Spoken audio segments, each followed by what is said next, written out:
Bismillahirrahmanirrahim. Assalamualaikum warahmatullahi wabarakatuh. Kepada yang terhormat Capres Republik Indonesia Bapak Anies Rashid Baswedan, saya Munjir dari Kalimantan Barat. Dalam video ini saya mau menyampaikan ada 4 hal, 1 histori, 2 pertanyaan, 1 saran perubahan. Historinya Pak Anies, di Kalimantan Barat ini ada 4 PLBN, yaitu Arok, Entikong, Baduy, Badau, daerah Kapuas Hulu, dan Jagoi Babang. Di Jagoi Babang ini adalah perbatasan dengan Serikin, Malaysia. Jadi pada umumnya pedagang-pedagang dari Kalimantan Barat ini berdagang di Serikin, Malaysia pada hari Sabtu dan Minggu. Nah, di pasca COVID itu border ditutup dengan tiba-tiba. Akhirnya ada ribuan pedagang yang mencapai kerugian. Bahkan ada ratusan agen-agen kerugiannya bisa mencapai angka di miliaran. Nah, di antara ribuan ini yang mencapai kerugiannya itu, selain bordernya ditutup, barang dagangan mereka yang di Malaysia tidak bisa dibawa balik ke Indonesia. Artinya mereka putus pekerjaan. Dan sementara mereka ini ada yang kredit rumah, kredit kendaraan, dan kredit di perbankan, katakanlah KUR. Okey, saya garis bawahi ini KUR ya. Jadi kredit usaha rakyat ini bukan hanya masalah ke pedagang saja, tetapi pada umum mayoritas penduduk Indonesia ada berurusan dengan KUR. Nah, di sini timbul pertanyaannya Pak Anies, itu KUR, pinjaman KUR atas nama seorang suami.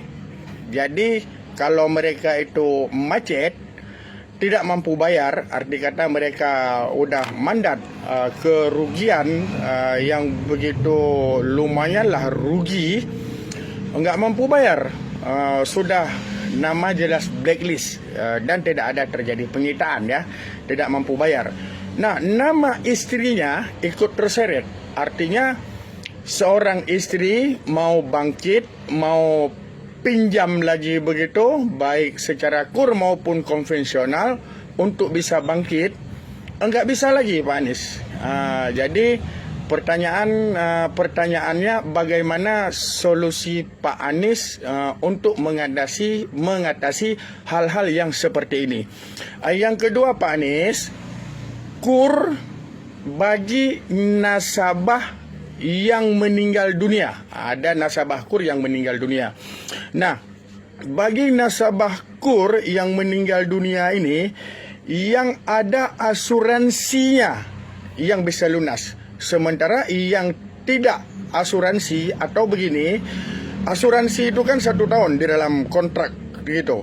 Kalau nasabah ini pinjam 3 tahun, tahun pertamanya dia meninggal sebelum 1 tahun, dia bisa lunas. Tapi kalau dia meninggal di tahun kedua, karena dia tidak melanjutkan kontrak asuransinya itu, jadi itu harus ditanggung oleh keluarganya. Memang dari pihak perbankan, dari pihak bank, dia tidak terjadi penyitaan aset.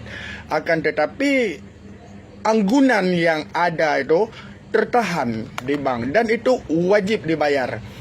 Walaupun itu tidak terjadi penyitaan, yang namun utang secara agamais itu tetap bermasalah. Jadi itu pertanyaan yang kedua, bagaimana Pak Anies mengatasinya hal seperti ini. Untuk saran perubahan, satu lagi saran kami perubahan, itu KUR harus bisa disandingkan dengan BPJS. Artinya pihak asuransi ini, asuransi swasta, tidak menempel lagi kepada KUR yang dicairkan oleh pemerintah.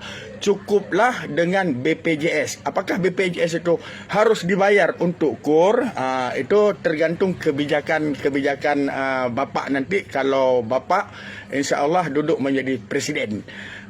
Itu Pak Anies yang saya sampaikan melalui video ini, karena melalui debat Anies enggak semua orang ada waktu untuk menyampaikannya, karena keterbatasan waktu Pak Anies juga ya. Jadi panitia juga menyaring orang-orang yang bisa menyampaikan pendapat di depan publik. Jadi hanya melalui video ini yang bisa saya sampaikan. Jadi di sisi lain juga kita menjadi tanda tanya juga ya Pak Anies, tanda tanya. Nah, bagi KUR yang asuransinya itu kena nasabahnya meninggal kena dengan asuransi, jadi tanda tanya juga. Itu asuransi bayar nggak kepada negara? Itu tanda tanya, bukan pertanyaan ya Pak Anies, itu hanya tanda tanya saja. Nah, jadi permasalahan KUR ini bagi nasabah yang meninggal, kalau disandingkan dengan BPJS artinya bisa dilunaskan oleh BPJS karena itu uang negara. Bagi keluarga yang mampu silakan dibayar. Nah, yang jadi masalah keluarganya yang enggak mampu. Jadi utang piutang itu nanti menyangkut secara agama. Itu aja dari saya. Salam perubahan. Assalamualaikum warahmatullahi wabarakatuh.